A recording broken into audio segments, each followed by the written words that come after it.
નમસ્કાર મિત્રો, સ્વાગત છે તમારું આપણી આ યુટ્યુબ ચેનલમાં જેનું નામ છે ગુજરાતી જીકેની જમાવટ। તો 16 જાન્યુઆરી 2024ના રોજ કેન્દ્રીય કેબિનેટની મળેલી બેઠકમાં કેન્દ્ર સરકારના કર્મચારી અને પેન્શનર્સો માટે 8મા પગાર પંચના ગઠનને લઈ અને મિત્રો મંજૂરીની મહોર કેન્દ્ર સરકાર દ્વારા મારી દેવામાં આવી છે। તો હવે જાન્યુઆરી મહિનામાં જ્યારે સરકારે 8મા પગાર પંચના ગઠનની જાહેરાત કરી છે, તો એક સાથે જાન્યુઆરી મહિનો સરકારી કર્મચારીઓ માટે 3 મોટી ભેટ લઈને આવ્યો છે। તો આજના વિડીયોમાં વિગતવાર જાણીએ કે 8મા પગાર પંચ બાદ અન્ય કયા 2 લાભ સરકારી કર્મચારીઓ માટે સરકાર ટૂંક સમયમાં જાહેર કરશે। તો આજના વિડીયોમાં વિગતવાર જાણીએ। તો વિડીયોના અંત સુધી તમે બન્યા રહો અને જો ચેનલમાં તમે નવા હો તો અમારી ચેનલને તમે લાઇક શેર સબસ્ક્રાઇબ કરી બાજુમાં રહેલું બેલ આઇકોન દબાવવાનું ભૂલશો નહીં, જેથી કરીને ચેનલ પર મૂકવામાં આવતા આવા સરકારી કર્મચારી પેન્શનર્સને લગતા ન્યૂઝ તમને સરળતાથી મળી જાય। તો મિત્રો, 8મા પગાર પંચના ગઠનની જાહેરાત કેન્દ્ર સરકાર દ્વારા જે છે તે 16 જાન્યુઆરીના રોજ કરી દેવામાં આવી છે અને આગામી માર્ચ મહિના સુધીમાં સરકાર દ્વારા 8મા પગાર પંચ માટેની જે સમિતિ છે તેની રચના કરી દેવામાં આવશે। સમિતિ જે છે સંભવતઃ મિત્રો 1.5 વર્ષથી લઈને 2 વર્ષના સમયગાળામાં અલગ અલગ દેશના જે કર્મચારી યુનિયનો છે, વિવિધ રાજ્ય સરકારના યુનિયનો છે, દેશની મોંઘવારી ફુગાવા દરેક પર જે છે તે બારીકાઈથી અભ્યાસ કરી અને કેન્દ્ર સરકારના કર્મચારીઓ અને પેન્શનર્સો માટે જે છે તે મિત્રો ફિટમેન્ટ ફેક્ટર નક્કી કરી અને કેટલો પગાર વધવો તે રિપોર્ટ સરકારને સુપ્રત કરશે। ત્યારબાદ સરકાર દ્વારા આગામી 1 થી 1.5 વર્ષ અથવા તો 2 વર્ષની અંદર આ 8મો પગાર પંચ લાગુ કરવામાં આવશે। જાન્યુઆરી મહિનામાં જ્યારે 8મા પગાર પંચના ગઠનની વાત થઈ છે ત્યારે અન્ય 2 લાભો પણ સરકારી કર્મચારીઓને મળવાના છે, કારણ કે સરકાર દ્વારા વર્ષમાં 2 વાર એટલે કે 1 જાન્યુઆરી અને 1 જુલાઈ એમ વર્ષમાં 2 વાર મોંઘવારી ભથ્થામાં વધારો કરવામાં આવી છે। સાથે પેન્શનર્સો માટે મોંઘવારી રાહતમાં પણ તે જ રીતે વધારો કરવામાં આવશે। એટલે કે હવે 1 જાન્યુઆરી 2025 જ્યારે શરૂ થઈ ગઈ છે ત્યારે કર્મચારીઓના મોંઘવારી ભથ્થામાં ફરી એકવાર વધારો થવા જઈ રહ્યો છે। ઓલ ઇન્ડિયા કન્ઝ્યુમર પ્રાઇસ ઇન્ડેક્સના આંકડાઓ જે નવેમ્બર સુધીના જાહેર થયા છે તે પ્રમાણે કેન્દ્ર સરકારના કર્મચારીઓ અને પેન્શનર્સોના DADRમાં 3%નો વધારો હાલમાં જે તે સૂચવવામાં આવી રહ્યો છે। તદુપરાંત મિત્રો, જે કર્મચારીઓની કેન્દ્ર સરકાર અથવા વિવિધ રાજ્ય સરકારના ખાતામાં જે જોઈનિંગ ડેટ છે તે મિત્રો 1 જાન્યુઆરીથી લઈને 30 જૂન સુધી હશે, તેવા તમામ કર્મચારીઓને 1 જાન્યુઆરીના રોજ સરકાર દ્વારા નોસ્ટલ ઇન્ક્રીમેન્ટ એટલે કે બેઝિક પગારની અંદર 3%નો ઇન્ક્રીમેન્ટ દર વર્ષે આપવામાં આવે છે। એટલે કે કર્મચારીઓ માટે જાન્યુઆરી મહિનામાં 8મા પગાર પંચની સાથે અન્ય 2 લાભો પણ સરકાર દ્વારા જાહેર કરવામાં આવે છે। 8મા પગાર પંચ પછી 1.2 કરોડ કેન્દ્રીય કર્મચારીઓને મોંઘવારી ભથ્થાની ભેટ આપવામાં આવી છે। આટલો પગાર વધશે।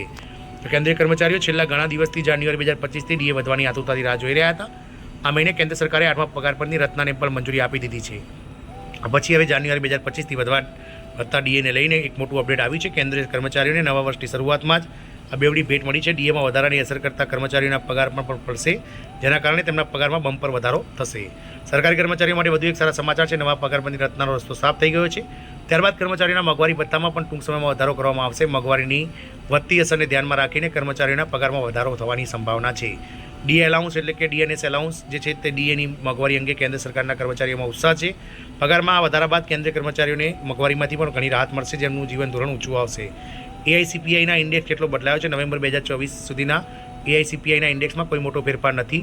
ઓક્ટોબર 2024 સુધી ઇન્ડેક્સ 55.05% હતો, જે નવેમ્બરમાં વધીને 55.55% થયો છે। આ વધારા સાથે હવે કર્મચારીઓને 56%નું નવું મોંઘવારી ભથ્થું મળવાની શક્યતા છે। 31 જાન્યુઆરી 2025ના રોજ ડિસેમ્બર મહિનાના જે છે તે ઓલ ઇન્ડિયા કન્ઝ્યુમર પ્રાઇસ ઇન્ડેક્સના જાહેર થયા પછી અંતિમ ડીએ નક્કી કરવા માટે હવે નવો અંદાજ છે કે કેન્દ્રીય કર્મચારીઓના ડીએમાં લગભગ 3%નો વધારો થશે। ડિસેમ્બરના આંકડાની હજુ વાર છે।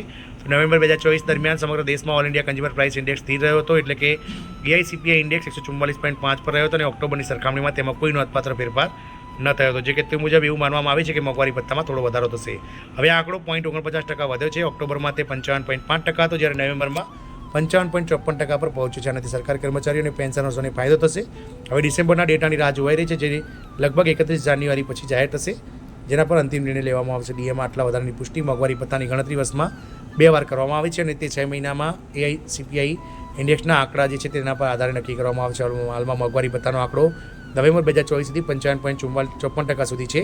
તેમ છતાં તે 56% ગણી શકાય, કારણ કે ગણતરીમાં રાઉન્ડ ફિંગર ઓફની પ્રક્રિયા છે। આમ સરકારી કર્મચારીઓ માટે જે છે તે મિત્રો ડીએમાં વધારાની પુષ્ટિ થઈ ગઈ છે અને 56% જે છે તે ડીએ મિત્રો કર્મચારીઓ માટે વધવાનું છે। આમ જાન્યુઆરી મહિનો સરકારી કર્મચારી અને પેન્શનર્સો માટે અવનવી ભેટ લઈને આવ્યો છે અને 3 જેટલી મોટી ભેટો જાન્યુઆરી મહિનામાં કર્મચારીઓને મળવાની છે। 8મા પગાર પંચ બાદ જે છે તે ઇન્ક્રીમેન્ટ મળશે। સાથે જ મિત્રો કર્મચારીઓને ડીએની ભેટ પણ સરકાર ટૂંક સમયમાં હોળીના તહેવાર પહેલાં જાહેર કરશે। આપ સૌને જણાવી દઈએ કે નવેમ્બર મહિના સુધીના આંકડા આવી ગયા છે। જાન્યુઆરી મહિનાની જે 31 જાન્યુઆરી પછી ડિસેમ્બરના આંકડા બહાર આવતાની સાથે જ કન્ફર્મ થઈ જશે કે કર્મચારીઓનું મોંઘવારી ભથ્થું કેટલું વધશે અને આની સત્તાવાર જાહેરાત સરકાર જે છે તે મિત્રો 14 તારીખે હોળી